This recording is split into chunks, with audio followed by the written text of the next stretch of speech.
If we let China take advantage of us, shame on us. You know, what I've always enjoyed about China is the government has always said, we will do what's in China's best interest. We expect other countries to do the same. And anytime my American friends said, why did China do that? I said, because it's in their best interest. And if we let China take advantage of us, shame on us. But that's not China's problem. But the core point I'd like to close with is the US faces enormous challenges. 90% of them are self-inflicted. They have nothing to do with China. And by challenges, I'm talking about an ineffective government that is so polarized that on the $1.9 trillion COVID relief bill, not a single Republican voted for the bill.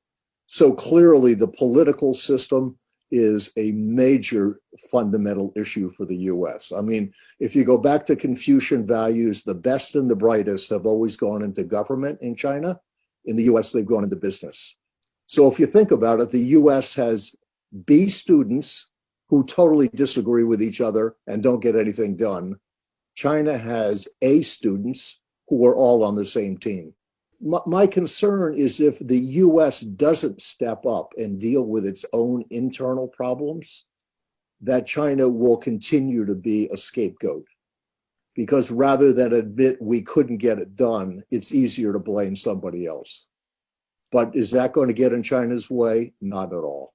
The US has always been a dualistic society, as is most of the West. And by dualistic, I mean a bias towards finding good and bad, winners and losers, a zero-sum game mentality. That is baked deeply into the culture of the competitive American environment.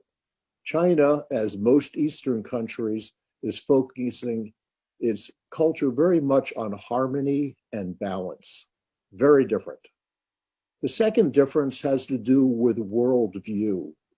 The Chinese worldview has always very much been centered on how do we deliver prosperity for the Chinese people, and with relatively little involvement in terms of shaping and interfering in the rest of the world. And that goes back for many centuries.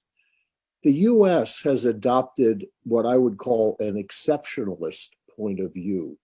The US, assumes that it is positioned, almost destined to be the global leader. So worldview is very different. I agree with Professor Sachs that the US view of exceptionalism is a very dated view and out of sync with the reality today, where it needs to instead to recognize China and respect China as a co-equal player globally.